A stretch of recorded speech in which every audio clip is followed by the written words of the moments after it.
No alien would save the little girl, Sign, who cried for her life under the rubble.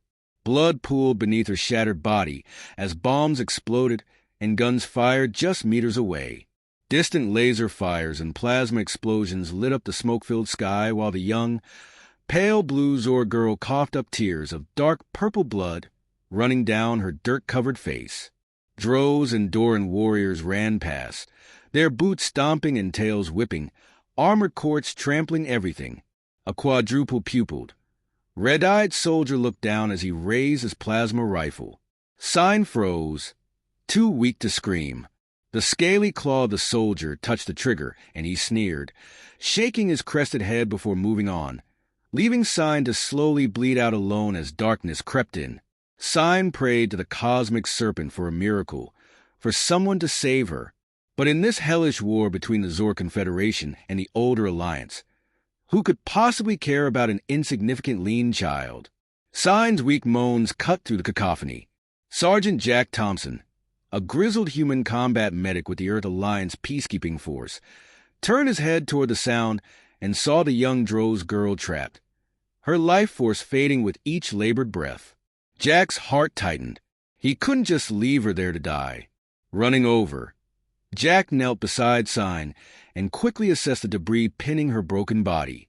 With precise movements, he extracted the girl, doing his best not to worsen her injuries.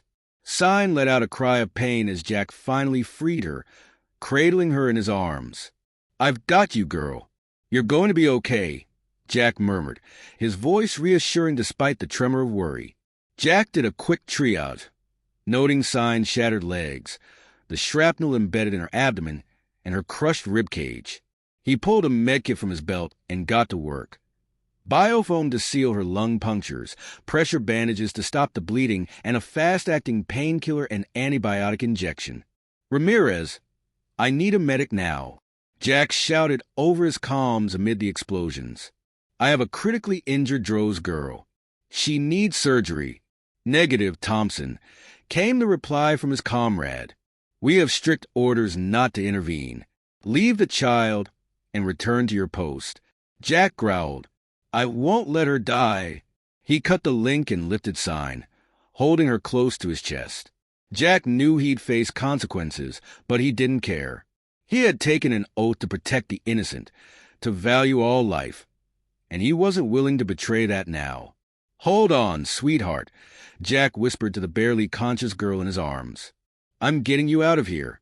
You're going to live. Do you hear me? You're going to live." With Sign clutching firmly to his chest, Jack rose and began running east, straight toward the sounds of battle. Plasma fire and explosions lit up the ruined urban landscape.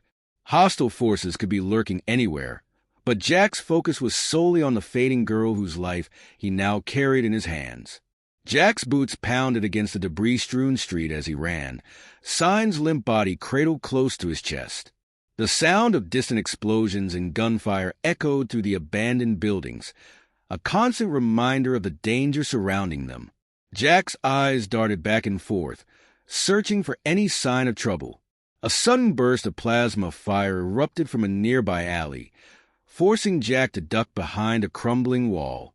He pressed his back against the rough concrete, his heart racing as he checked on Sign.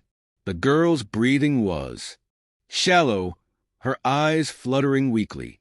"Stay with me, kid," Jack whispered, adjusting his grip on her small body. "We're almost there." Taking a deep breath, Jack peered around the corner and saw a group of Elorian soldiers moving down the street.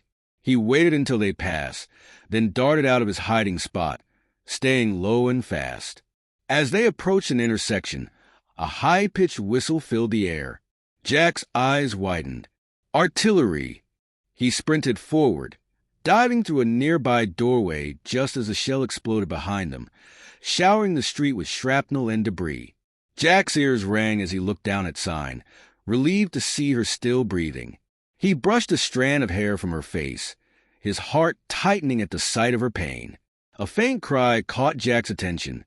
He turned to see a group of Dro civilians huddled in the corner of the ruined building, their bodies battered and bleeding.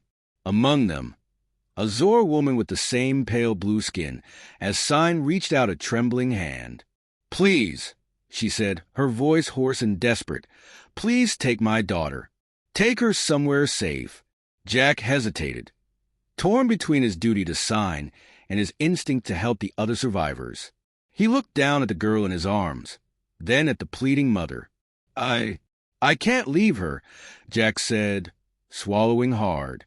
"But I'll get help. I promise." He carefully set Sign down, propping her against a wall, then pulled out his comlink and switched to an emergency frequency. "This is Sergeant Thompson, requesting immediate medevac at my location. Multiple civilian casualties, critical condition. Need a full rescue team now." A burst of static, then a reply. "Copy that, Sergeant. Birds are in the air. ETA 7 minutes. Jack let out a breath he didn't realize he'd been holding.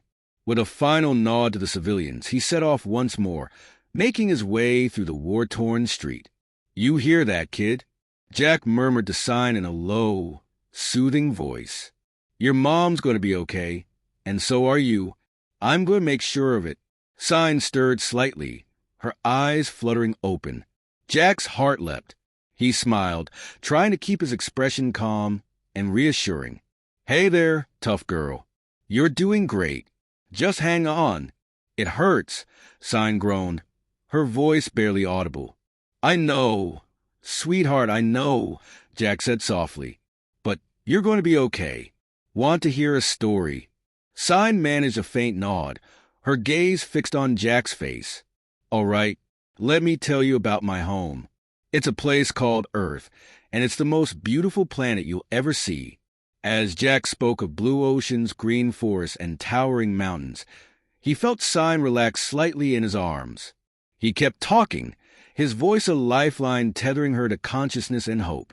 Step by step, through the chaos and destruction, Jack carried Sign towards safety, toward a future where a human soldier and a young Droz girl could forge an unbreakable bond amid the horrors of war. When the reinforced doors of the Earth Alliance base came into view, Jack felt a wave of relief wash over him. The journey had been harrowing, every step fraught with danger, but they had made it. Sign, cradled in his arms, had drifted in and out of consciousness, her breathing shallow and rapid. The guards at the gate stood at attention as Jack approached, their eyes widening at the sight of the wounded Droz child. They waved him through without hesitation, the urgency etched on their faces. Inside the base, a flurry of activity erupted. Medics rushed to carefully transfer Sign to a floating gurney. Dr. Amir Singh, the base's chief medical officer, took charge, his dark eyes focused and determined. "Take her to her now," Dr. Singh barked, his voice cutting through the chaos. He turned to Jack, placing a firm hand on his shoulder. "You did good, Sergeant. We'll take it from here." Jack nodded, his throat tight, as he watched Sign disappear into the medical center. The adrenaline that had sustained him throughout the journey began to fade, replaced by a deep, bone-weary exhaustion. "Sergeant Thompson," a stern voice called out. Jack turned to see Captain Ian Reeves walking toward him, his expression a mix of relief and disapproval. The base commander was a tall, broad-shouldered man with a neatly trimmed beard and piercing blue eyes. "What the hell were you thinking, disobeying a direct order like that?" Captain Reeves demanded, his brow furrowed. "You could have gotten yourself killed out there." Jack straightened, meeting the captain's gaze head-on. "With all due respect, sir, I couldn't just leave her to die.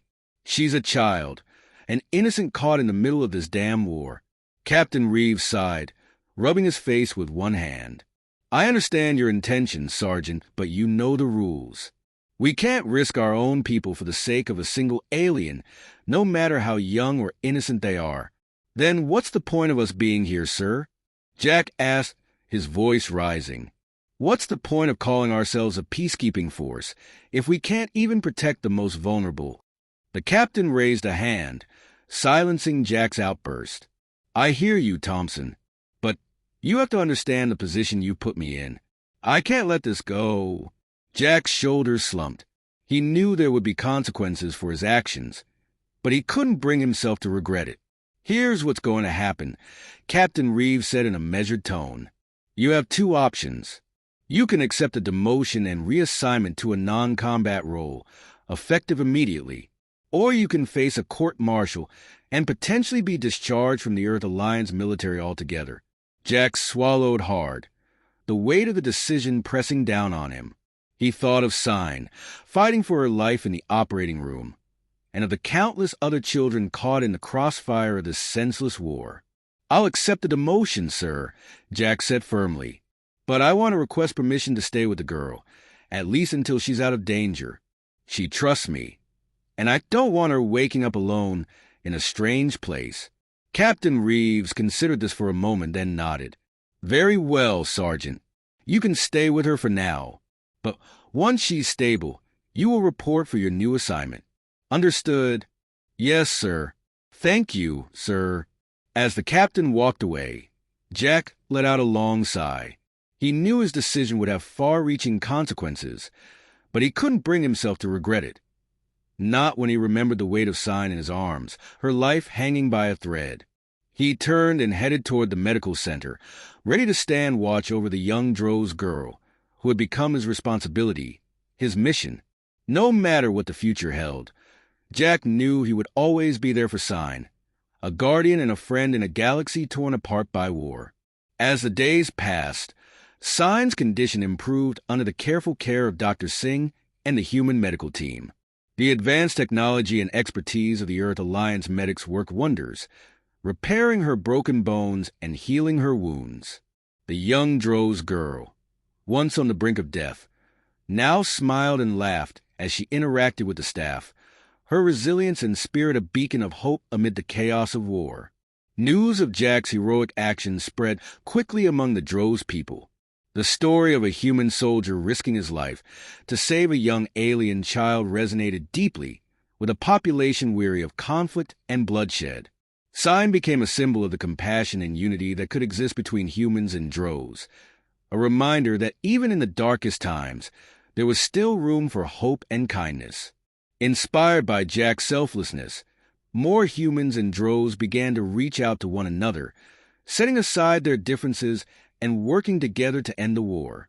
Soldiers from both sides laid down their weapons, joining forces to provide aid and support to the countless civilians caught in the crossfire. Diplomats and leaders, moved by the groundswell of unity, redoubled their efforts to find a peaceful resolution to the conflict. After accepting his demotion, Jack found himself with more time to spend at Sign's bedside. The bond they had forged during their perilous journey only grew stronger as they shared stories and laughter, the horrors of war momentarily forgotten. Sign's bright eyes and wide smile lit up the room as she listened intently to Jack's tales of Earth and the wonders it held. "I want to see it someday," Sign said, her voice filled with longing. "Your home, with the blue oceans and green forests." "It sounds like a dream," Jack smiled, taking her small hand in his. "When you're better, I promise I'll take you there. You'll meet my family, see the places I've told you about."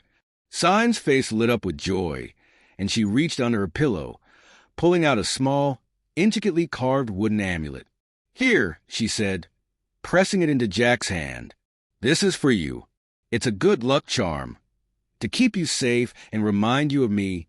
Jack felt tears prick at the corners of his eyes as he accepted the gift. "Thank you, Sign. I'll treasure it always." As the war finally came to an end, the Earth Alliance and the Droz Confederation signed a historic peace treaty. Jack knew it was time to say goodbye.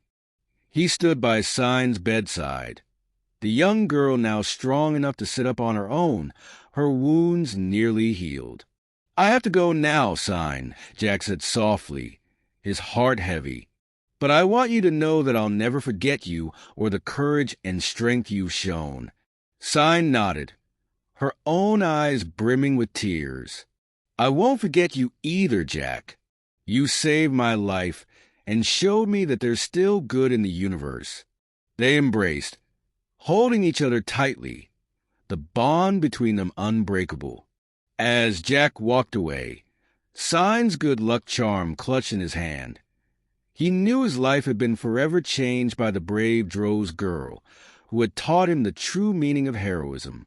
Years later, Jack stood before a new group of Earth Alliance recruits, his uniform bearing the insignia of a medical instructor.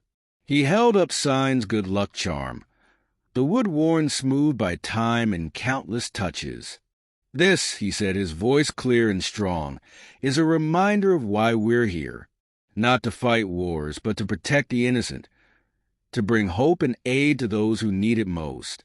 It's a reminder that compassion and unity are the most powerful weapons we have, and that even in the darkest times, a single act of kindness can change the course of history."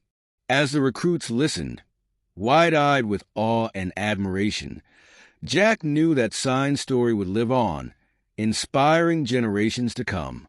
And somewhere, on a distant planet, a young Dro's girl with pale blue skin and a heart full of courage smiled, knowing that her friend, her savior, would always be with her, no matter the distance between them. End of story. If you enjoyed this story and want to support us, leave a like and subscribe to our channel. For every comment that says 44, I'll listen to each one. Thank you for your time.